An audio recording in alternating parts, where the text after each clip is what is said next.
Jemaat sekalian, sebelum kita mendengarkan firman Tuhan, mari kita mempersiapkan hati dan pikiran kita bersatu di dalam doa. Ya Tuhan, sungguh sebuah kesempatan yang indah kalau kami pada hari ini memiliki anugerah untuk boleh duduk diam di hadapan tahta-Mu. Kami boleh memuji dan memuliakan Allah kami. Dan kami boleh mendengar suara Engkau berbicara kembali kepada kami pada hari ini. Biarlah Tuhan firman-Mu yang kami dengar, kami renungkan bersama-sama, boleh menjadi suara Tuhan yang membangunkan kami, yang kembali membentuk hidup kami sesuai dengan kehendak Tuhan. Allah Roh Kudus yang berdiam bersama-sama dengan kami dimanapun kami berada. Kiranya Engkau yang berkarya, Engkau yang bekerja, Engkau yang membentuk hidup kami sesuai dengan kehendak-Mu dalam hidup kami. Pakai setiap kami, baik kami yang mendengar maupun kami yang menyampaikan firman Tuhan. Kami semua adalah bejana di tangan Tuhan. Kami siap untuk mendengar ya Tuhan. Di dalam nama Tuhan Yesus kami telah berdoa. Haleluya. Amin. Shalom jemaat sekalian, sekali lagi sungguh bersyukur kalau pada hari ini kita bersama-sama boleh mendapatkan kesempatan beribadah dan mendengarkan firman Tuhan pada hari ini. Sebelum kita membaca bagian firman Tuhan, saya mau mengingatkan kepada saudara-saudari sekalian, jemaat sekalian, ada sebuah peristiwa yang menarik, yang yang menarik perhatian. Buat saya ya secara pribadi itu sangat menarik perhatian akhir-akhir ini.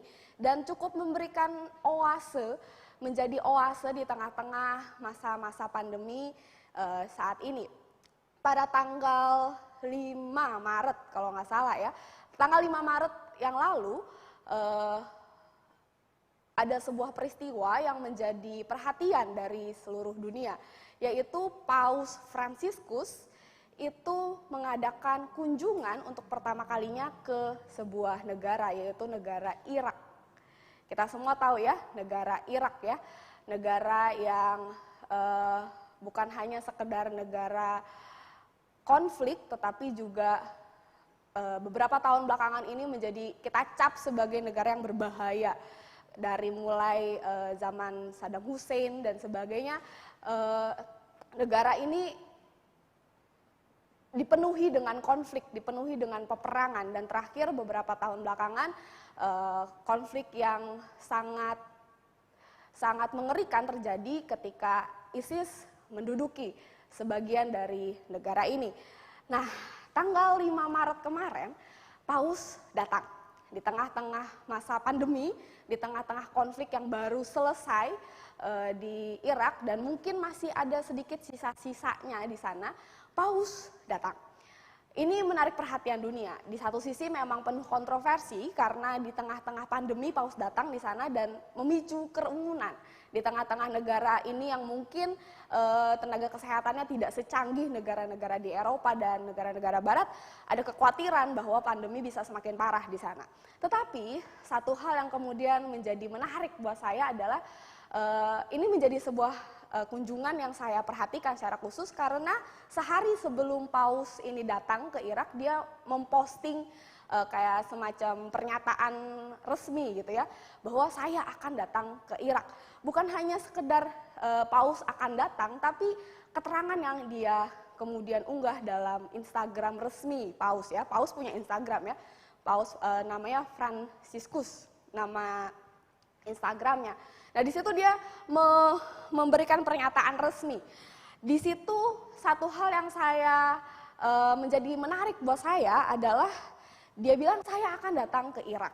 Dan alasan dia datang adalah begini. Dia mengatakan bahwa saya datang sebagai seorang peziarah. Sebagai peziarah yang sebagai petobat. Penitent itu orang yang bertobat bersama-sama. Penitent pilgrim. Peziarah yang bertobat untuk memohon belas kasihan, memohon dari Tuhan, dari Allah, pengampunan dan rekonsiliasi setelah bertahun-tahun perang dan terorisme. Untuk memohon kepada Allah penyembuhan, pemulihan dari hati dan luka-luka yang terjadi di Irak. Saya datang di antara kamu sebagai peziarah damai, untuk mengulangi perkataan kamu semua adalah saudara-saudara dan saudari-saudari. Sebuah pernyataan yang bagi saya secara pribadi sungguh powerful yang tidak banyak dilakukan oleh orang-orang yang percaya kepada Kristus. Memang secara teologi banyak sekali yang berbeda kita ya, yang berbeda dengan Paus, tetapi saya merasa nggak banyak orang yang melakukan ini sebagai orang percaya yang menyatakan kepada orang banyak bahwa saya datang sebagai seorang peziarah. Di unggahannya berikutnya ketika dia dalam perjalanan, entah dia sudah sampai di Irak, dia mengatakan begini Bapak Ibu, saya datang sebagai seorang petobat, mencari pengampunan dari surga dan untuk saudara-saudari yang sudah mengalami banyak kerusakan dan kekejaman. Saya seorang peziarah damai di dalam nama Kristus, Raja Damai. Dia menyatakan saya datang sebagai utusan Kristus untuk menyatakan kehadiran Kristus di tengah-tengah negara yang porak-poranda karena kekejaman, karena perang di sana. Dan di sini yang kemudian dia katakan, bagaimana saya sudah lama berdoa untuk Irak dan saya percaya Allah mendengarkan.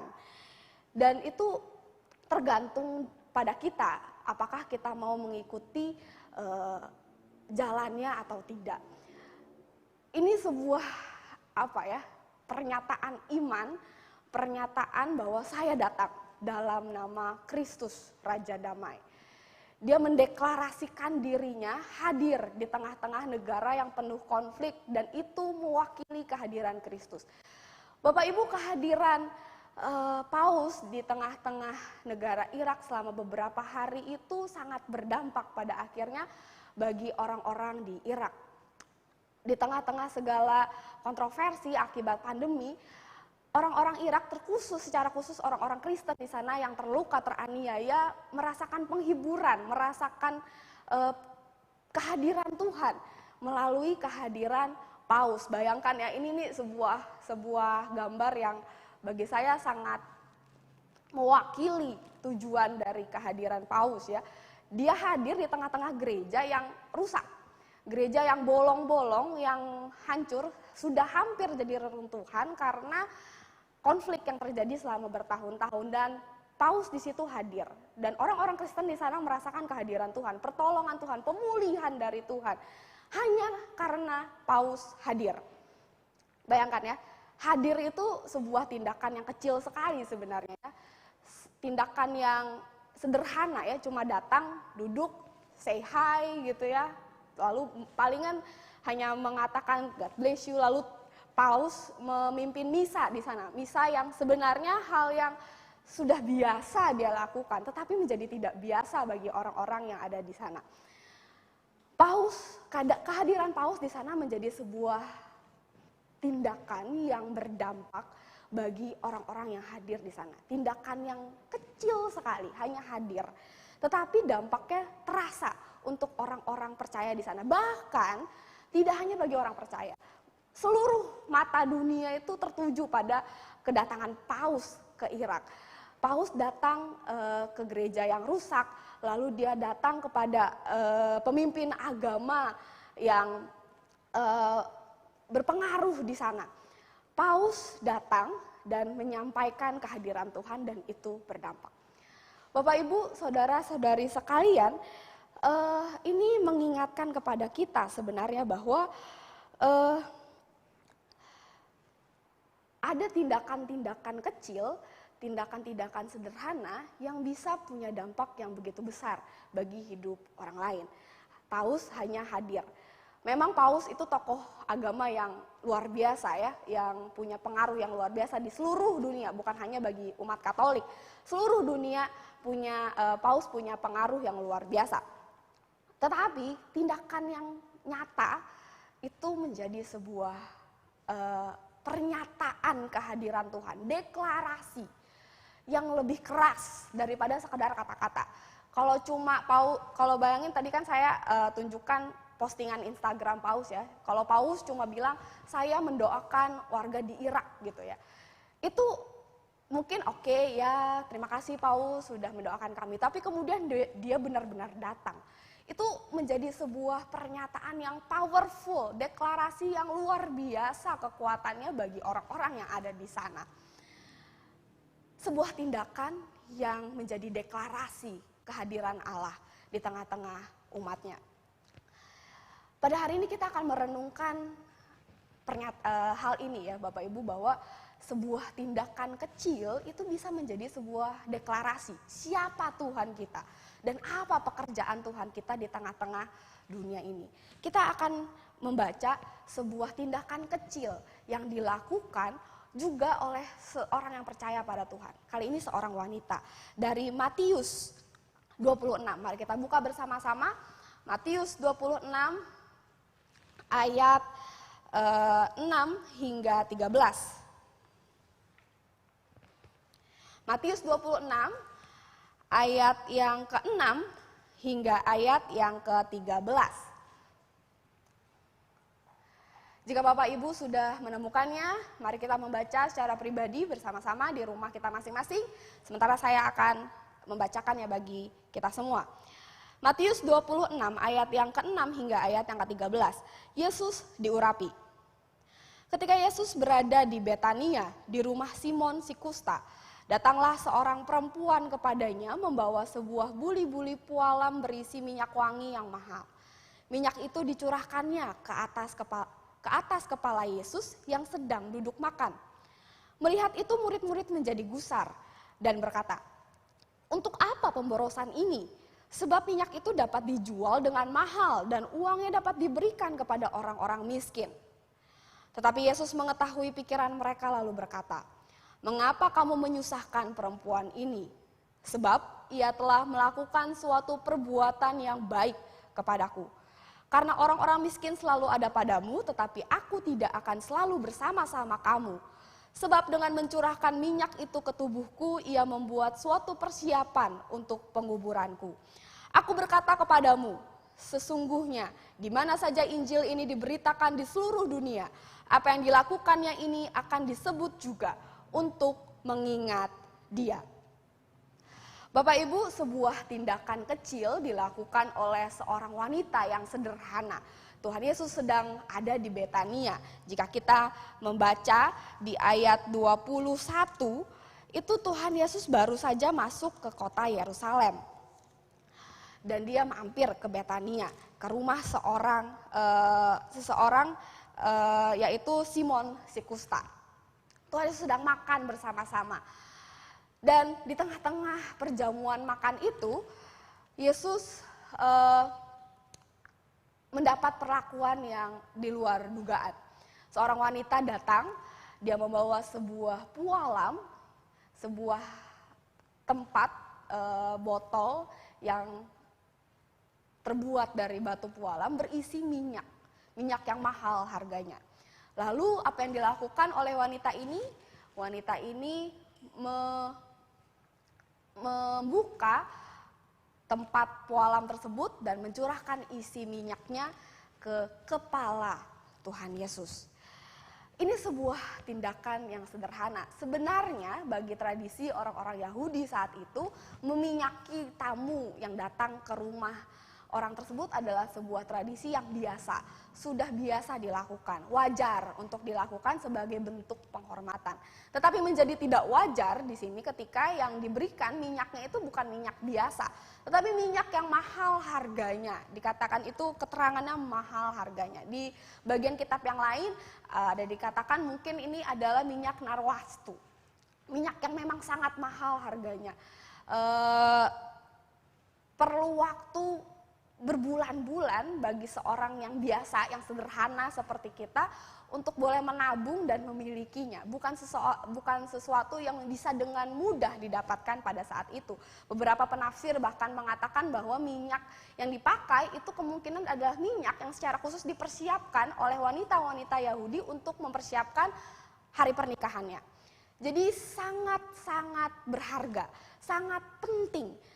Mungkin minyak itu adalah hal yang paling berharga yang ada di rumah tersebut.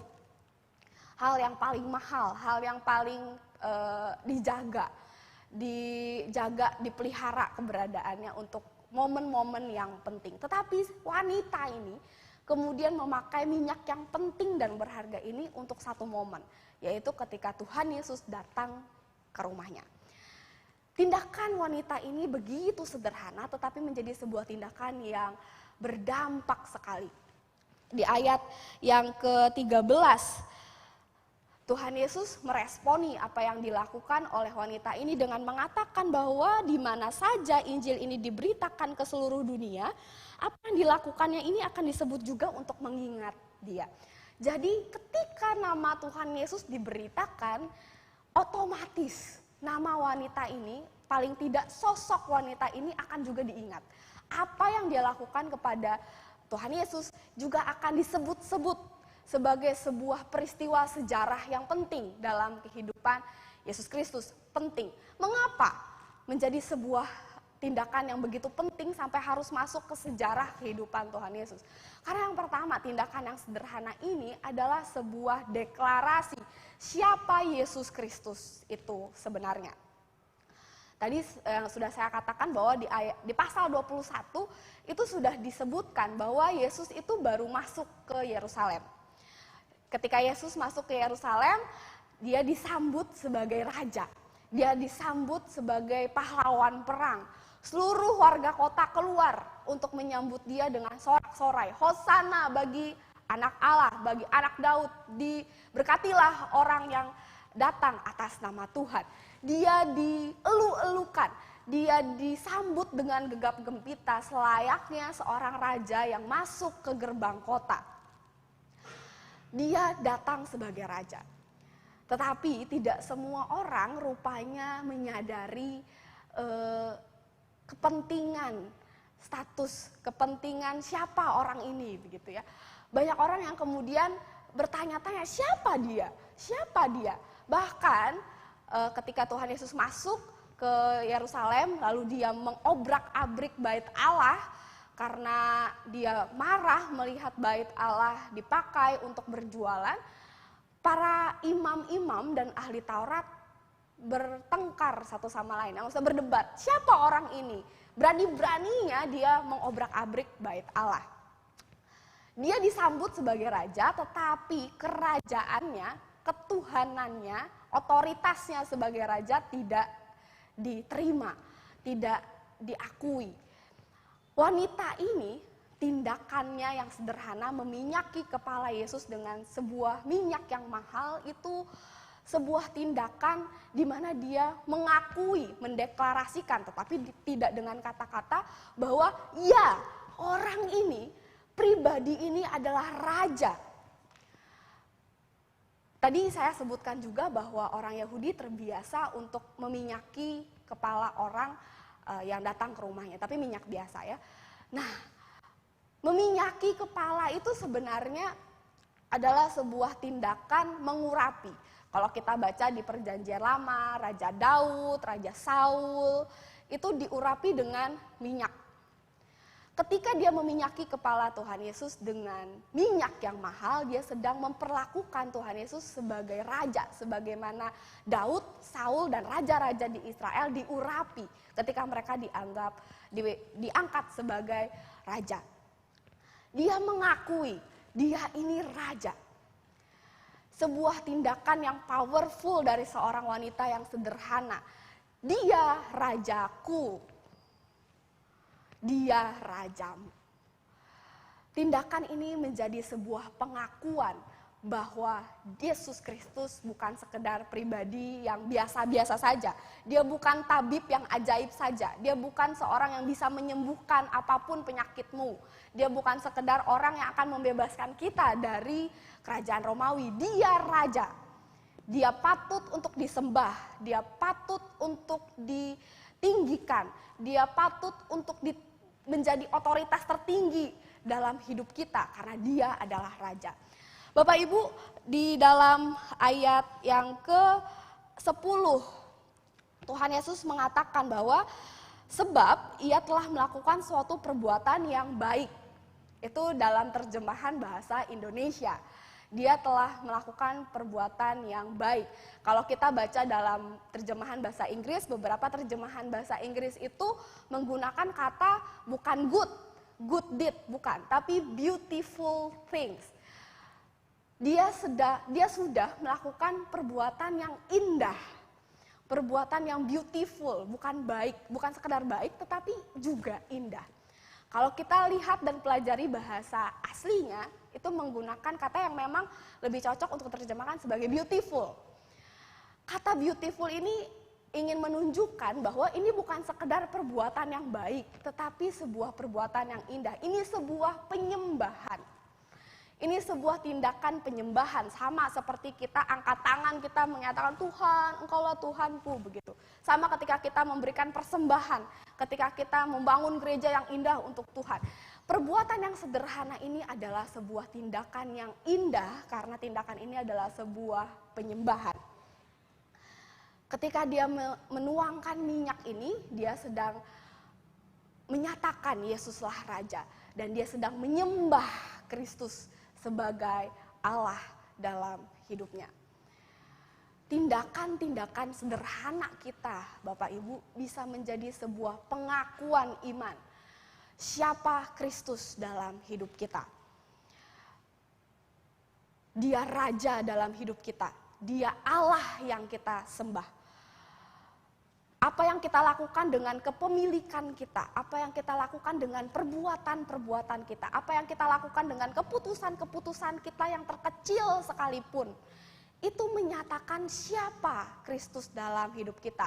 Di mana posisi Kristus dalam hidup kita, apa otoritasnya Kristus dalam hidup kita. Wanita ini memberikan yang paling mahal dalam rumahnya, hanya minyak ya. Hanya minyak, tapi itu yang paling berharga dalam hidupnya, bahkan sebagai seorang wanita. Tetapi itu menunjukkan siapa Yesus dalam hidupnya. Tindakan-tindakan kita yang terkecil sekalipun bisa menunjukkan kepada setiap orang di sekitar kita siapa Tuhan Yesus dalam hidup kita. Yang kedua, Bapak Ibu, tindakannya ini tidak hanya menunjukkan siapa Tuhan Yesus, tetapi tindakannya ini kemudian memberitakan apa pekerjaan Yesus, apa yang akan Yesus lakukan. Di ayat yang ke-12, ketika murid-murid sibuk untuk protes, Tuhan Yesus bilang, sebab dengan mencurahkan minyak itu ke tubuhku, ia membuat suatu persiapan untuk penguburanku. Tuhan Yesus tidak hanya memandang ini sebagai sebuah penghormatan sebagai raja atau penyembahan kepada Allah, tetapi ini sebuah pernyataan apa yang akan Tuhan Yesus lakukan. Seberapa penting apa yang akan terjadi setelah ini. Bapak Ibu, jika kita perhatikan di pasal 26 ayat yang pertama hingga ayat yang kedua, itu adalah momen di mana Tuhan Yesus menyatakan kepada murid-murid bahwa dia akan menderita dan mati.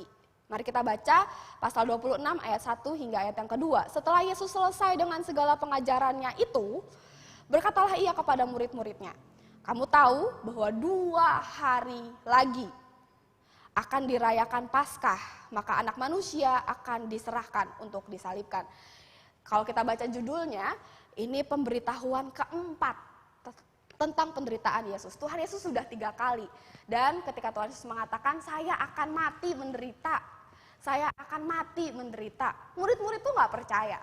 Dan sekarang untuk keempat kalinya Tuhan bilang, bahkan dengan lebih jelas, ada keterangan waktu di situ. 2 hari lagi loh, 2 hari lagi saya akan mati menderita.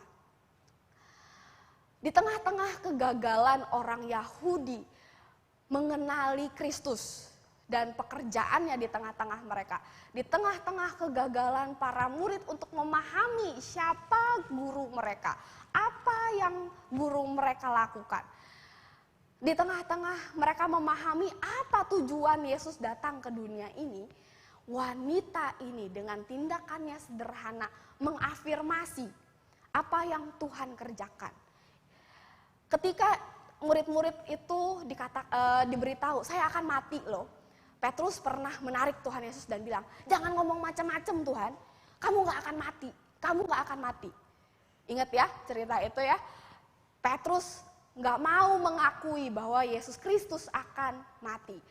Karena apa? Karena bagi mereka mati itu adalah sebuah tindakan kegagalan, sebuah bentuk kegagalan.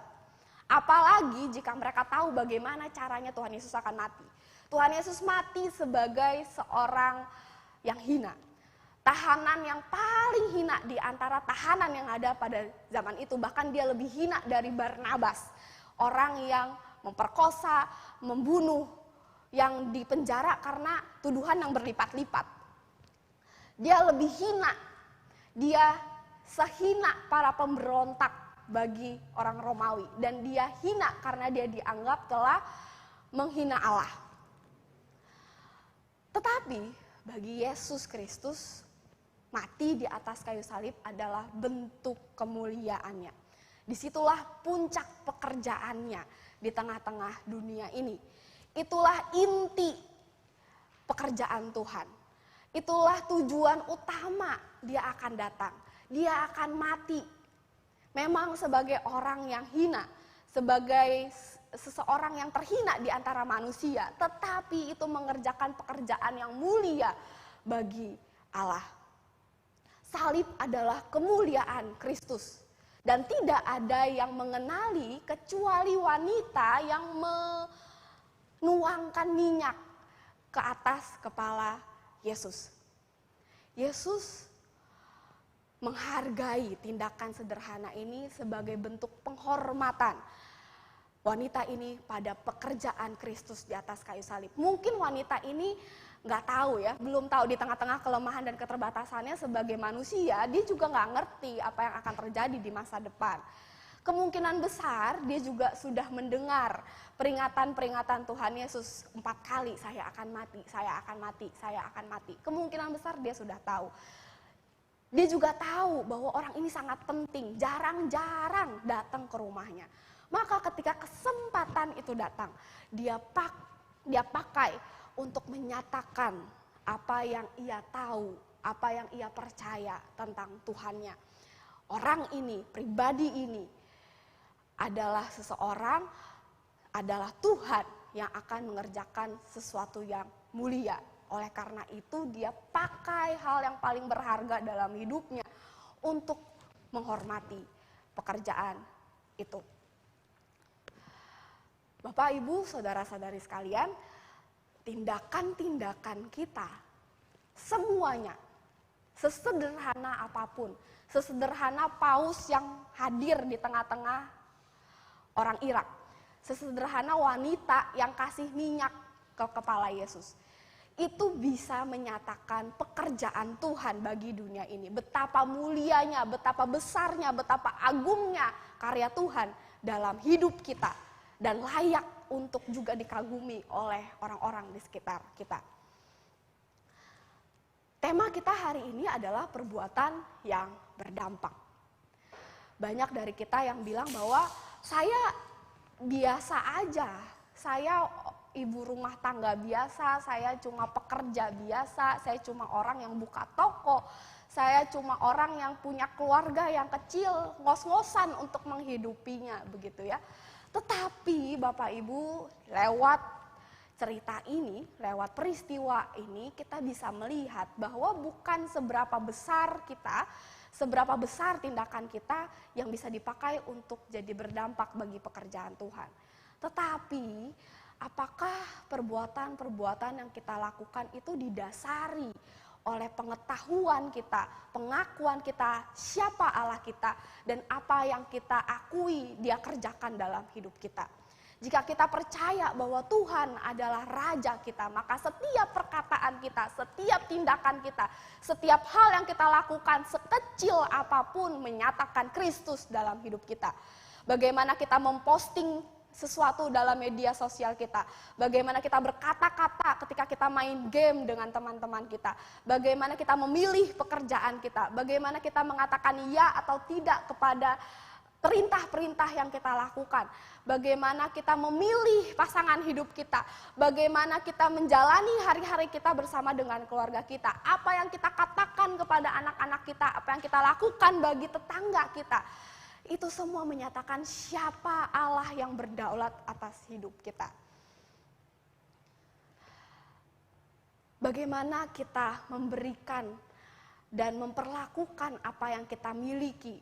Itu juga bisa jadi cara Tuhan menunjukkan betapa mulianya pekerjaan Tuhan dalam hidup kita. Wanita ini menganggap minyak yang mahal itu enggak seberapa mahal dibandingkan dengan kehadiran Tuhan dalam rumahnya. Dia memberikan yang paling berharga karena dia tahu ini kesempatan satu-satunya Tuhan hadir di dalam rumah saya. Kita bisa melakukan perbuatan yang berdampak jika kita tahu, sadar bahwa kesempatan untuk melakukan pekerjaan Tuhan itu pun adalah sebuah kesempatan yang berharga. Tidak banyak dari kita yang bisa menyadari ini saatnya. Paus yang datang ke Irak itu sempat ditentang oleh banyak orang karena masa-masa ini adalah masa-masa pandemi. Tetapi kemudian pihak tim dari Vatikan mengatakan bahwa di tengah-tengah segala kesulitan, di tengah-tengah segala momen yang dirasa nggak pas saat ini, kami memutuskan untuk tetap pergi. Karena kita tidak tahu apakah akan ada kesempatan yang lain atau tidak. Paus itu sebenarnya sudah diundang untuk datang ke Irak bertahun-tahun yang lalu. Bahkan Paus sebelumnya pun sudah diundang ke Irak, tetapi tidak dapat momen yang pas. Karena perang lah, karena situasi politik lah, jadi bahaya. Sekarang apakah bahaya? Tetap bahaya. Tetapi kemudian saya percaya juga dalam pergumulan, dalam tim, kemudian mereka tetap memutuskan untuk pergi. Itu pergumulan tim Vatikan ya untuk mengenali apakah ini waktu yang pas. Tetapi pada akhirnya sejauh ini kita bisa melihat bahwa dunia mengapresiasi. Dan kehadirannya menguatkan. Menolong jemaat-jemaat Tuhan di Irak untuk pulih. Untuk merasakan cinta pemulihan Tuhan di tengah-tengah konflik yang mereka hadapi. Wanita yang kita hari ini baca kisahnya, juga kemudian menyadari bahwa momen ini tuh mungkin satu-satunya Tuhan datang dan gak tahu apakah akan datang lagi. Dan memang pada akhirnya Tuhan tidak bisa mampir lagi ke rumahnya ya, karena setelah itu Tuhan Yesus ditangkap. Setelah momen itu Tuhan Yesus makan dengan murid-muridnya, dia pergi ke Taman Getsemani. Hanya 2 hari dari momen itu. Tuhan pun mengalami masa penderitaannya. Ini saya percaya menjadi sebuah momen yang berharga untuk diingat oleh wanita ini. Bahwa saya pernah melakukan sesuatu untuk pekerjaan Tuhan. Saya pernah memuliakan Tuhan dalam hidup saya. Meskipun saya kehilangan, tanda kutip, sesuatu yang berharga. Tetapi itu worth it. Untuk Tuhan saya, untuk menyatakan pekerjaan Tuhan saya. Bapak Ibu, kesempatan kita di dunia ini pun terbatas. Apa yang kita miliki di dunia ini pun terbatas. Kita tidak punya setiap waktu. Kita tidak tahu kapan Tuhan akan pakai kita untuk menyatakan pekerjaannya, menyatakan siapa dirinya lewat hidup kita. Butuh kepekaan, butuh pertolongan dari Tuhan. Supaya dia pakai perbuatan-perbuatan kecil kita itu menjadi sebuah tindakan yang berdampak bagi setiap orang. Mari kita berdoa senantiasa, berserah penuh pada Tuhan. Minta tolong kepada Tuhan. Tuhan mau pakai saya untuk apa? Hari ini saya mau melakukan sesuatu, tapi apa ya? Tuhan tolong saya supaya ketika saya kerjakan pekerjaan saya, ketika saya berelasi dengan orang-orang di sekitar saya, ketika saya mendidik anak-anak saya, ketika saya melakukan tugas dan tanggung jawab saya, ketika saya tergerak untuk mengulurkan tangan saya kepada orang lain, itu menjadi sebuah tindakan yang menyatakan siapa Allah yang berkuasa dalam hidup saya dan apa pekerjaannya yang luar biasa dalam hidup saya. Kita butuh anugerah Tuhan supaya kita bisa dipakai seperti wanita yang sederhana ini, memuliakan nama Tuhan lewat tindakan-tindakan kecil kita. Mari kita berdoa.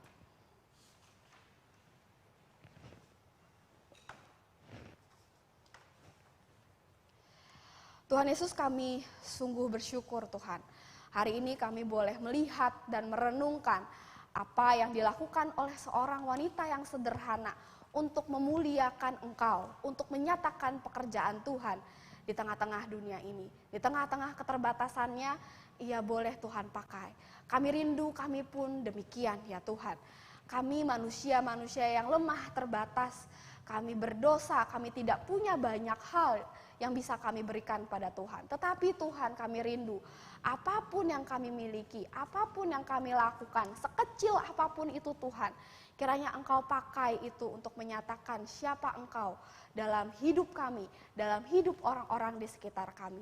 Berikan kami kepekaan Tuhan, berikan kami pertolongan dari Engkau untuk boleh melakukan apa yang sedang ingin Engkau kerjakan dalam hidup kami. Berikan kami kerelaan untuk boleh memberikan yang terbaik, apa yang kami miliki untuk kemuliaan Tuhan. Kami sadar banyak hal yang kami lakukan bisa bertentangan dengan apa yang Engkau kehendaki ya Tuhan. Oleh karena itu Allah Roh Kudus, kami butuh pertolongan-Mu, kami butuh tuntunan dan pimpinan-Mu. Kami menyerahkan hidup kami sekalian ke dalam tangan Tuhan. Dalam pekerjaan kami, keluarga kami, pelayanan kami, setiap aktivitas kami. Kiranya Tuhan yang menuntun, menolong, memampukan kami, memuliakan Tuhan. Terima kasih Tuhan Yesus, kami telah berdoa. Haleluya, amin.